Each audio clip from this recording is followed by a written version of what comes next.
So, Intelligent Systems, a branch of Nintendo responsible for creating the Fire Emblem series, just released an update to its mobile game, Fire Emblem Heroes, and it has not exactly gone well.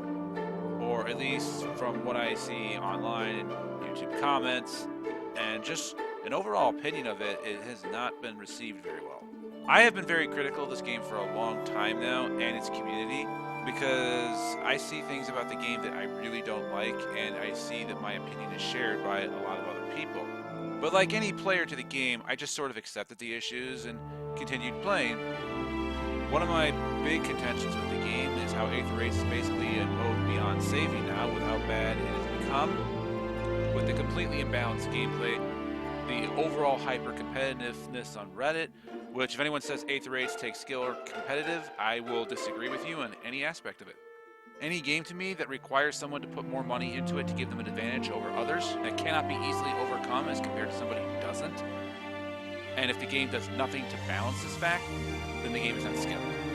It's just a matter of pay to win at that point. One dancer on defense only. But aside from that, the game is still fun. I guess the main reason I kept playing was because the game does still feel very inviting. Compared to other gachapons on the mobile market, Nintendo is very generous with the resources it'll let you grind out, so much so that you can, in air quotations, still do somewhat okay even if you don't put money in. The game features a ton of callbacks to previous titles and even adds a few memes and jokes about characters from the community, and it does give you a lot of things to do. I've played this game for like 2 years and I still don't feel like I did everything. And while I don't have the best collection of 5 stars or highly merged units, I still have a pretty decent one. My Mass Marth is ready to slice up your nowies. Over time, however, I was starting to become dissatisfied with the game. I did not like how Intelligent Systems handled the issues of power creep and the overall game balance. Since the game does rely on a pseudo PvP system, I do feel that game balance needs to be a thing. I mean, hell, some of the units people rely on as budget counters lately seem like they're losing their effectiveness. I mean, I get it, it's a gachapon, but if it has PvP to some extent, there should be game balance in there as well. I liked Aether Raids at first, and then the community just outright ruined it. And then, of course, there was this. Basically, everything that I'm talking about was slowly building up to make me feel disappointed about the game. Not enough to kill my interest in playing, but definitely pushing me towards it. But this is the biggest slap in the face that I could have received from the game, along with others. We're not talking about the completely fucked game balance. We're not talking about units that should have not made it past testing. We're not talking about all of this. We're talking about this.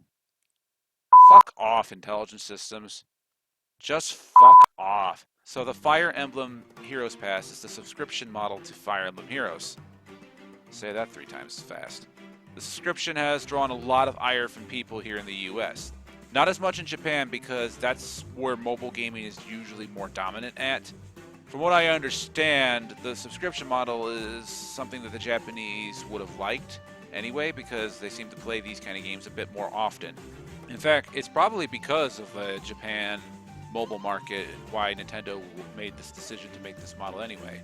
But aside from those reasons of why it does exist, I'm going to be like any YouTuber or any irate individual, be fair, and harp on the existence of this thing anyway, because I feel it shouldn't.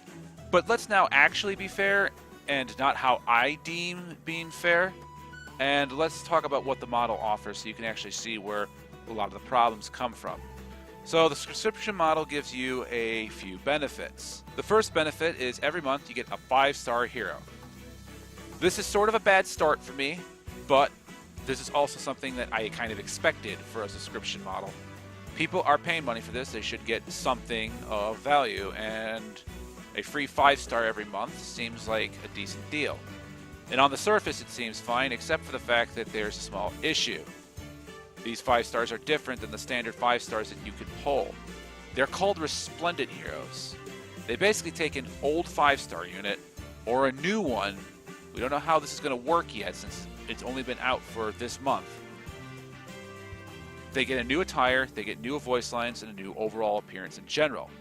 Now, I don't have an issue with that because that's not really that bad, you know? Give them their unique 5-star. Give them their unique voice lines. I don't care. My issue isn't with that. My issue is that they're not just reskins.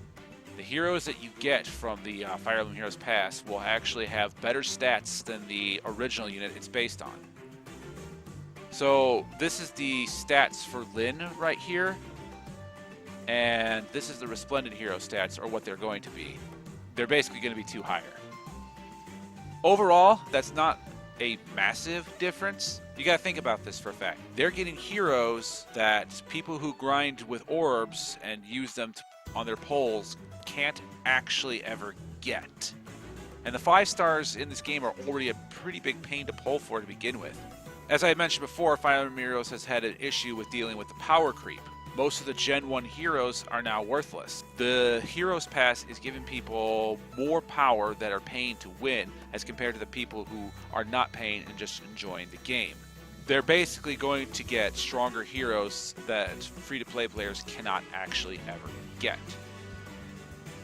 Let me be clear, if this game was just PvE and solely PvE, this would not be an issue. But because there is a pseudo PvP system in place, it now becomes an issue. Players should not be hampered in PvP just because someone else puts more money into the game. Games like Magic the Gathering and Yu-Gi-Oh! Get passes in this regard. But the reason for that is because they actually have a game balance in place. Cards that are too powerful are banned or restricted. Fire Emblem Heroes does not do that.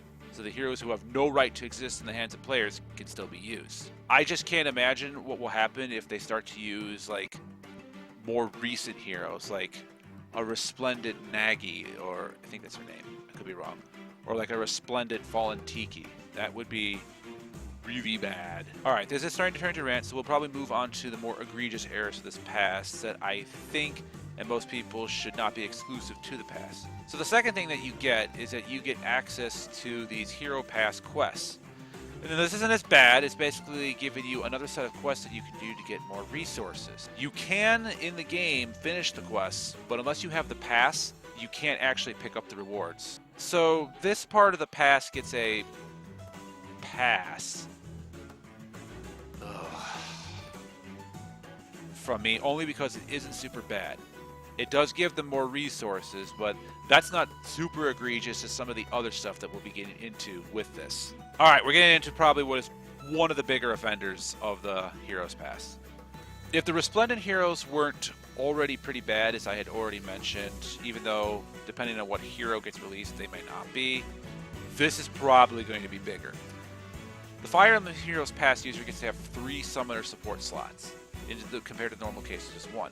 A summoner supported unit is basically the unit that you pick that you think is your favorite, and that hero over time is going to get 5 extra hit points and then +2 to all their stats when they reach maximum support. Now, it doesn't seem like a significant advantage where it can make the difference in a fight. I expect that most intelligent players are going to position their units so that most of the time their units should be one-hit KOing a combatant.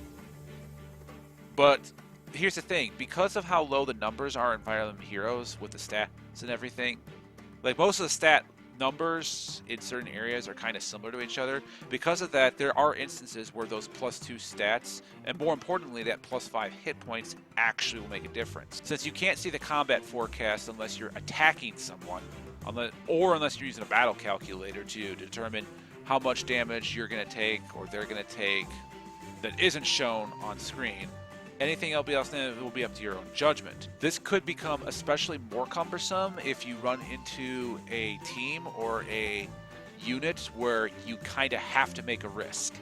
The balancing feature of the summoner supported unit was that you could only have 1 of them, but the Heroes Pass users are going to have 3. Once again, this is just showing that there are now going to be units on the opposing pay-to-win teams that are stronger than your team that have no business being that stronger. It's not like a 5-star unit that a whale managed to grab before another player did and has it before then and merged it up, because another player can do that with luck. And those summoner support stats, again, were only on 1 unit. It doesn't make it insurmountable or impossible to do it, but it does make things harder than it should be, especially on a feature that should not just be given to people who are paying into it. It does not seem fair in any regards. At this point, you're basically buying to have an advantage, and that's not fair in any kind of competitive environment. The next feature that is locked behind a paywall is the React feature. What this does is it lets you rewind a whole turn that you did previously in order to make a decision again that may alter or change what transpired if you did anything bad. This normally is not really an issue in Fire Emblem Heroes because battle matches don't really take that long, and you should have more than enough resources to be able to try as many times as you want. I don't know how often you're going to be able to use this, but assumably it's going to give you a chance to finish a map perfectly or the score that you needed to win to get like an orb or something. This is not something that should be behind a paywall. This is a quality of life feature that should be accessible to everyone, maybe at the cost of more resources. We sort of have this with the Light's Blessings, but the fact of the matter is this is a quality of life feature that should be more or less given to everyone. Don't know how I feel about this. A lot of people aren't happy about this. Whatever. Final one of the Heroes Pass offering is the ability to replay a map over and over all in one sitting. I don't exactly know how this works, so I'm going to try to go with this because I'm not buying the Heroes Pass to examine it. If I'm correct, what it'll let you do is spend a requisite amount of stamina that you would normally spend to replay said map or event multiple times in a row. Like, you'll do it in one sitting, but it'll count as if you did it more than once. Or maybe it'll happen offline. The purpose of it is basically so that you can do events as well as... The purpose of it is to let you do events as well as grind XP and SP for heroes at a much consistently faster rate than you would do it normally. This is another quality of life feature that should not be behind a paywall, as I have mentioned before. As I mentioned earlier, Fire Emblem Heroes is pretty generous with the resources you have, so you should have plenty of stamina potions to keep doing it, but the problem is it's very time-consuming. Them to lock it behind $10 a month does not make sense to me, other than greed. So, to wrap up this, the main issue that is going on here isn't the pass itself. If there is going to be a subscription model for the game, you should get some benefits if you're paying into that. The problem is that the benefits that players are getting are just making the situations that are in the game much worse than it needs to be, and the game balance situation is being thrown off more than it is. Even though the stat changes will be small, the fact of the matter is that these are stat changes that players just can't get. In normal gameplay, anything that you would want in the game you could just get with luck and having a good amount of supply of orbs and knowing how to budget them. These are things that you cannot get without paying into the model. It doesn't also help that there is quality of life features that should be accessible for everyone in there.